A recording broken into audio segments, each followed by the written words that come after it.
Good morning, children. Welcome to English class. Today I'll teach you a poem from your Behive book. This is poem 3. The name of the poem is Rain on the Roof, written by Coates Kinney. Children, from the title of the poem, we can make out that the poem is about the rain. In this poem, the poet is telling us about the memories he has of the rain. The sound of the raindrops falling on the roof of his house brings back sweet memories of the past. So, what memories he recollects? Let's read the poem and try to know. When the humid shadows hover over all the starry spheres, and the melancholy darkness gently weeps in rainy tears, what a bliss to press the pillow of a cottage chamber bed and lie listening to the patter of the soft rain overhead. Let us know the difficult word meaning first. Here, humid means something which is full of moisture. Shadows here refers to the mountain leaden clouds which cast a shadow on the earth. Hover means move around something. Melancholy means sad. Bliss means happiness. Patter refers to the sound of the raindrops falling on the roof.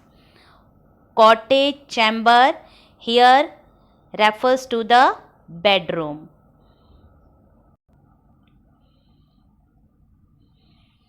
Here in this stanza, the poet is saying that when the humid shadow hover, here humid shadow refers to dark clouds which are full of water.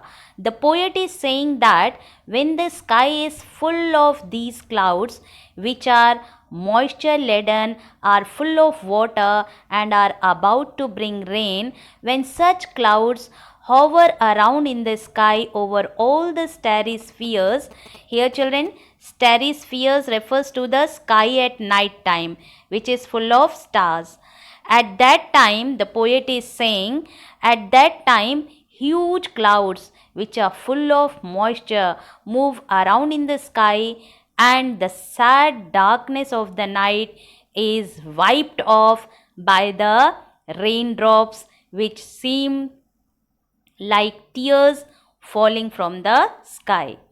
Here, the poet is comparing raindrops to tears, and he says that the dark sky, which seems to be very sad, it appears as if it is crying, and the raindrops are the tears shed by it.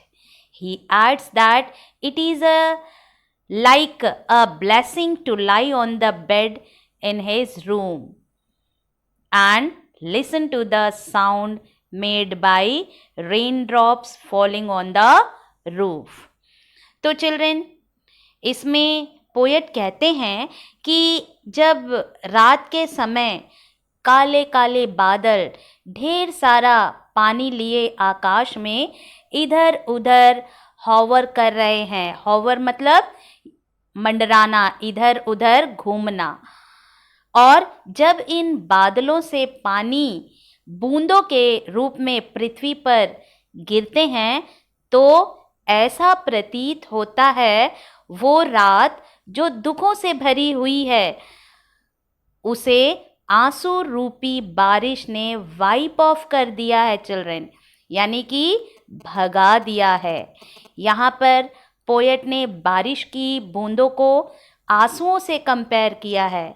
Poet कहते हैं कि dark sky जो बहुत ही दुखी प्रतीत हो रहे हैं, ऐसा लग रहा है मानो वे रो रहे हों और उनके आंसू बारिश के रूप में पृथ्वी पर गिर रहे हों. उसके बाद पोएट कहते हैं कि ऐसे मौसम में अपने घर पर रहकर बिस्तर पर लेटे हुए पोएट बहुत प्रसन्न महसूस कर रहे हैं, यानी पोएट बहुत ही खुश हैं और बारिश की बूंदों से जो साउंड यानी जो ध्वनि हो रही है वो बहुत ही प्लीजिंग है। ये किसका मानना है चिल्ड्रन? ये पोएट का मानना है। पोएट बेहद खुश नजर आ रहे हैं। He is full of life. वे बहुत अच्छा महसूस कर रहे हैं। Now let's move ahead to the second stanza of the poem. Every tingle on the shingles has an echo in the heart, and 1,000 dreamy fancies into busy being start, and 1,000 recollections weave their ear threads into woof, as I listen to the patter of the rain upon the roof. So, before I explain the stanza, let us see the difficult word meaning in this stanza.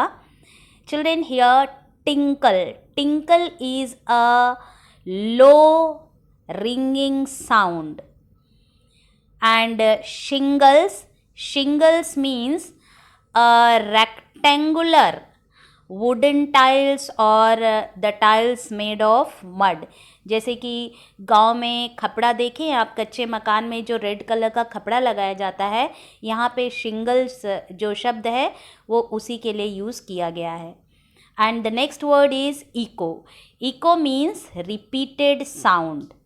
And the next comes the word woof.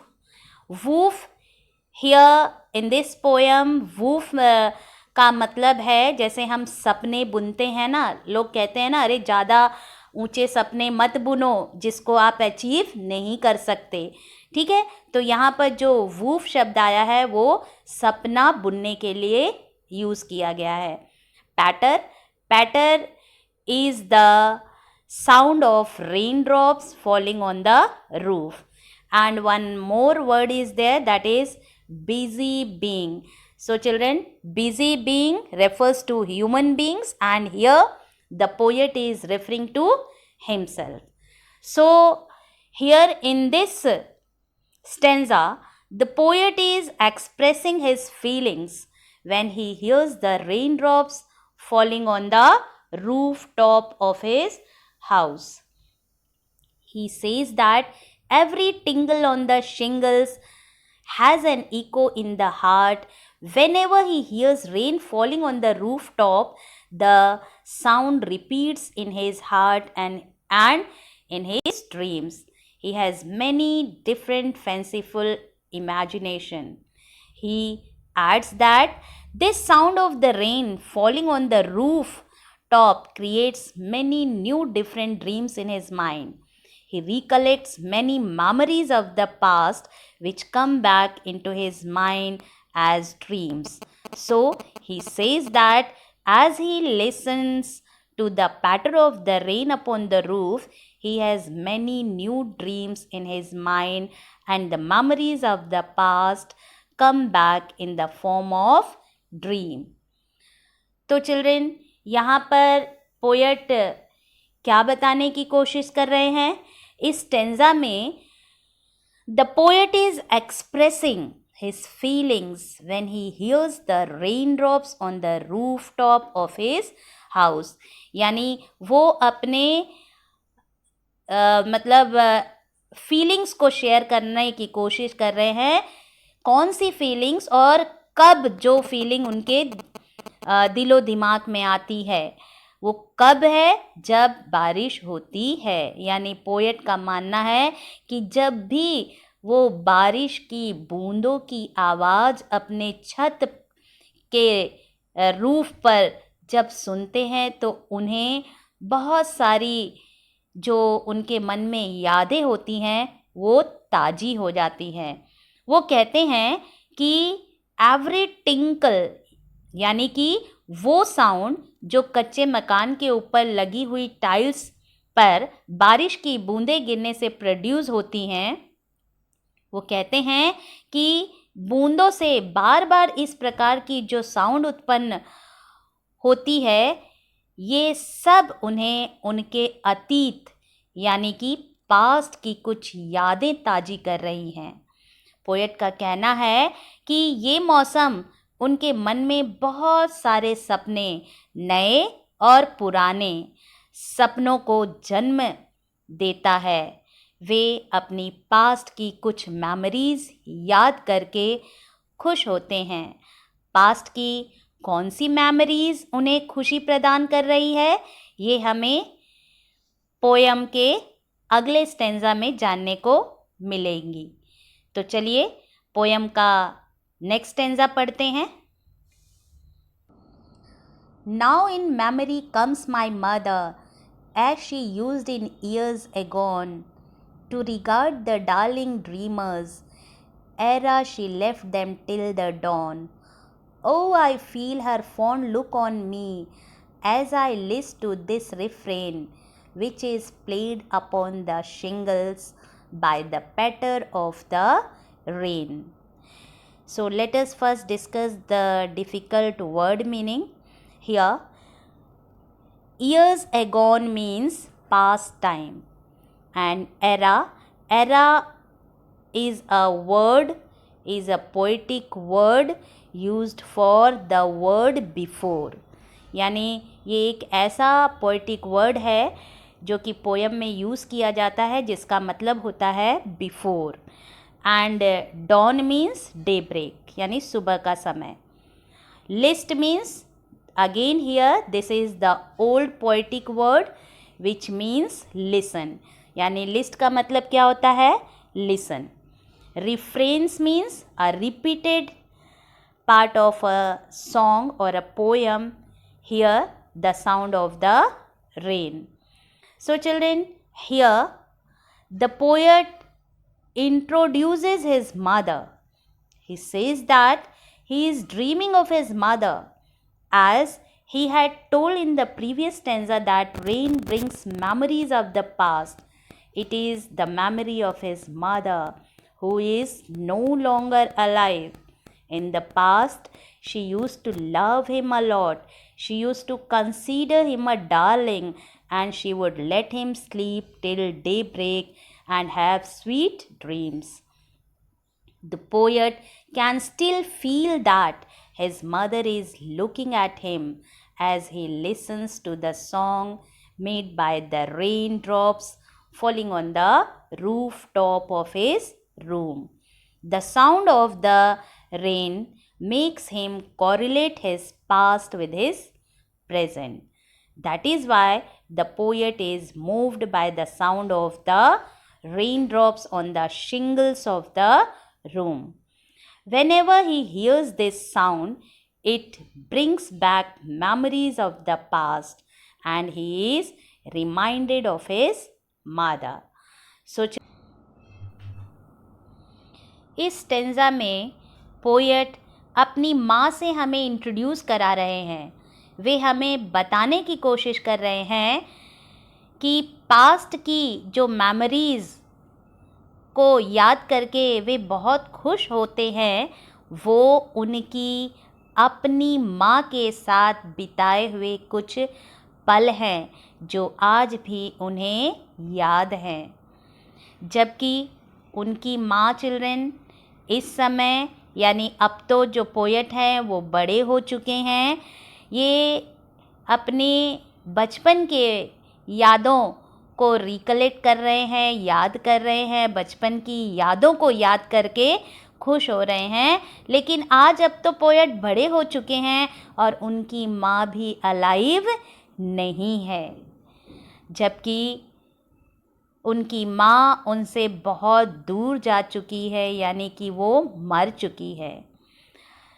Poet उन्हें आज भी याद करते हैं children, उन्हें ऐसा महसूस होता है कि उनकी माँ अलाइव हैं, जीवित हैं और उनके साथ बिताए हुए दिनों को पोएट याद करके खुश होते हैं। वो कहते हैं कि वे अपनी माँ के बिलव्ड थे। बिलव्ड यानी प्यारा, प्रिय थे, अपने माँ के लिए बहुत ही प्रिय थे और उनकी माँ उन्हें दिन निकलने के बाद तक यानी देर तक सुबह सोने देती थी ताकि पोएट सुंदर सुंदर सपने देख सके। लेकिन तुरंत आपके दिमाग में ये बात ज़रूर आएगी कि आपकी मम्मी तो सुबह जल्दी उठा देती है। हाँ चिल्ड्रन, जल्दी उठना वैसे ही सेहत के लिए बहुत अच्छा होता है। आपकी मम्मी ऐसा आपके स्वास्थ्य के लिए करती है और सुबह उठना वैसे ही सेहत के लिए बहुत अच्छा होता है। तो क्योंकि जैसे कि जो भी कविताएं होती हैं वो काल्पनिक होती है, जैसे कि मैंने कई बार आप लोग को बताया है कि जो कविताएं होती हैं वो सत्य पर आधारित नहीं होती। तो यहाँ पर ये जो पोएट हैं वो अपनी माँ के बारे में याद कर कर के खुश होते हैं। जब वो बचपन में यानी जब वो छोटे थे तो वो कहते हैं कि उनकी माँ उन्हें बहुत देर तक, सुबह हो जाती थी, उनकी माँ उन्हें जगाती नहीं थी, उन्हें बहुत देर तक सोने देती थी। क्यों सोने देती थी? वे कहते हैं ताकि पोएट सुंदर सुंदर सपने देखें, इसलिए उनकी माँ उन्हें सुबह देर तक सोने देती थी। और पोएट कहते हैं आज भी, जबकि उनकी माँ अलाइव नहीं है चिल्ड्रन, मर चुकी हैं, उन्हें अपने पास महसूस करते हैं पोएट, यानी माँ को आज भी वो समझते हैं कि वो जीवित हैं और उन्हीं के सामने हैं, उन्हीं के पास हैं। भले ही उन्हें दिखाई नहीं दे रही, लेकिन वो जो पोएट हैं वो अपनी माँ के पास होने का एहसास करते हैं। वे कहते हैं कि आज भी जब वो सोते हैं तो उनकी माँ उन्हें प्यार भरी नज़रों से देखती है, निहारती है। बारिश की बूंदें उन्हें हर वो पल जो उन्होंने बचपन में अपनी माँ के साथ बिताए होते हैं याद दिलाते हैं चिल्ड्रन, और वो इसलिए ऐसे मौसम में बहुत खुश नज़र आते हैं, अपनी माँ को अपने करीब होने का एहसास करते हैं। With this we come to an end of the poem. Hope you all would have understood the poem well. If any queries, ask me in doubt session period whenever you have. Till then, keep revising the course and stay safe. Thank you for watching.